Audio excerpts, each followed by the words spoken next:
તો આજે તો બહુ બધા કપડાં ધોયા હતા ને બપોરનો 1 વાગી ગયો હતો ને બધી દોરી ભરાઈ ગઈ હતી ને મેં આજ તો નાખી દીધું હતું માથામાં મસ્ત મજાનું તેલ. તો થોડીક વાર થઈ તો હરી આવી ગયા હતા જો ખાવસા ને ખમણ ને બધું લઈને નાસ્તો, અને વિવેકભાઈ પણ હતા. પછી અમે કરી લીધો નાસ્તો કરીને સૂઈ ગયા. મને તો કાંઈ ઊંઘ આવતી નહોતી, પણ આ હીરો જો કેવા મસ્ત સૂઈ ગયા છે. ગટ્ટુય જો આવીને સૂઈ ગયો એની પાપા પાસે, મારી પાસે ન સૂવે એમ.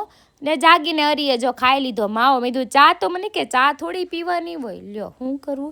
ને બાપ દીકરીનો ડાન્સ તો જો તમે કેવો ડાન્સ કરે છે. અને હરી ઘરે હોય ને તો મારે બહુ શાંતિ હોય, ગટ્ટુ હચવાઈ જાય, કેમ કે બાપ દીકરી બે છે ને રેમાત કરે. જો એની ગાડીથી રમે છે, અને અહીંયા જો લાઇટ બાઇટ ચાલુ કરી હતી ને એને બનાવવાના હતા વિડીયો. મને કે હાલ, મેં કીધું ઘડીક ખમો, તો મને કે તારી આરે તો નથી જ બનાવું, હું ને ગટ્ટુ વિડીયો બનાવશું. અને ગટ્ટુ બહાર જઈને જો રોટલી બનાવે છે કે મમ્મા કે મહેમાન આવ્યા હોય ને એટલે મારે જમવાનું બનાવવાનું હોય, તું મારી બાજુમાં બે જા, હું જમવાનું બનાવું. અને મનોજભાઈના વાળ પકડીને એને તો ધોઈ નાખ્યા. જોયું, ઈ માર ખાવા હાટું દઈ આવે છે. ને પછી જમવાનું થઈ ગયું તું, મગનું શાક ભાખરી જમવા બેઠા. ઈ 11 વાગે હરિયાના દોસ્તાર પાસે ગયા હતા મળવા. તો મને ગુસ્સો આવ્યો હતો ને તો અમારી બેન બાંધવાનું થયું ને તો મારી છાશ ઢોળાઈ ગઈ. અને પોતાય પાછા મારે જ મારવા પડે, ઈ તો કાંઈ કરે નહીં.